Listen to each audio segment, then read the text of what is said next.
సచివాలయంలో ఆనం రామనారాయణ రెడ్డి దేవాదాయ శాఖ మంత్రిగా బాధ్యతలు స్వీకరించారు. బ్లాక్ 2లోని తన ఛాంబర్లో పూజలు చేశారు. ఈ సందర్భంగా వేద పండితులు ఆయనకు ఆశీర్వచనాలిచ్చారు. బాధ్యతలు స్వీకరించిన అనంతరం దేవాదాయ శాఖకు సంబంధించిన పలు దస్త్రాలను ఆనం రామనారాయణ రెడ్డి పరిశీలించారు.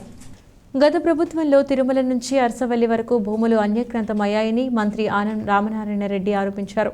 ఇప్పుడు ఏ చిన్న సంఘటన జరిగినా వెంటనే చర్యలు తీసుకుంటున్నామన్నారు.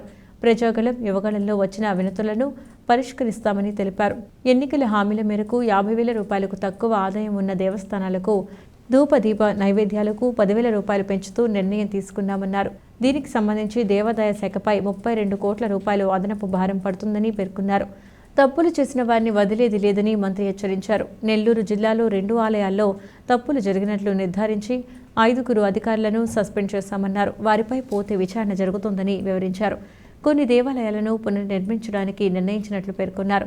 సీఎం చంద్రబాబు ఆదేశంతో కృష్ణా గోదావరి సంగమం వద్ద జలహారతి తిరిగి కొనసాగించాలని నిర్ణయం తీసుకున్నట్లు మంత్రి ఆనం రామనారాయణ రెడ్డి చెప్పారు. సుపరిపాలన వైపు ఆంధ్రప్రదేశ్ రాష్ట్ర ప్రభుత్వం ఎన్డీఏ కూటమి నాయకత్వంలో తెలుగుదేశం పార్టీ జాతీయ అధ్యక్షుడు రాష్ట్ర ముఖ్యమంత్రిగా శ్రీ నారా చంద్రబాబు నాయుడు గారి నాయకత్వంలో ఈరోజు పరిపాలన ముందుకు సాగుతుంది.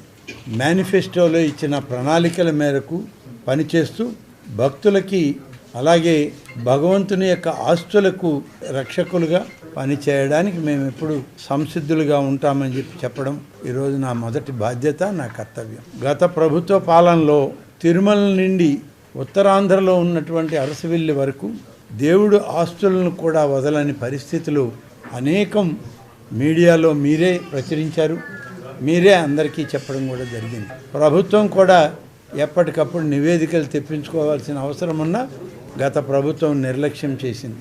ఇప్పుడు మేము వచ్చినప్పటి నుంచి చిన్న వార్త వచ్చినా దాని మీద నివేదిక తీసుకుంటూ ఉన్నాం.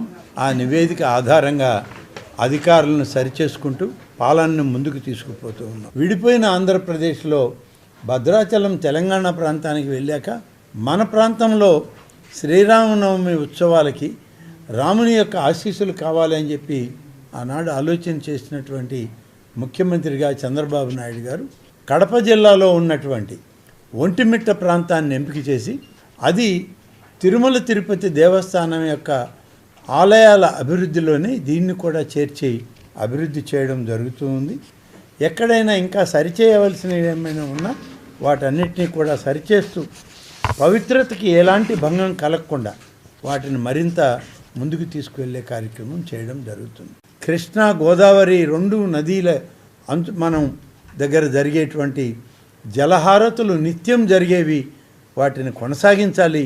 అదే పవిత్రతతో మరి అనేక వేల మంది ఆ ప్రాంతాలకు వచ్చేటువంటి యాత్రికులకు అలాగే పర్యాటకులకు ఒక ఉత్సాహభరితమైన ఆధ్యాత్మికపరమైన ఈ యొక్క జ్యోతుల్ని వెలిగించండి అని చెప్పి ముఖ్యమంత్రి గారు ఆదేశాలు ఇచ్చారు.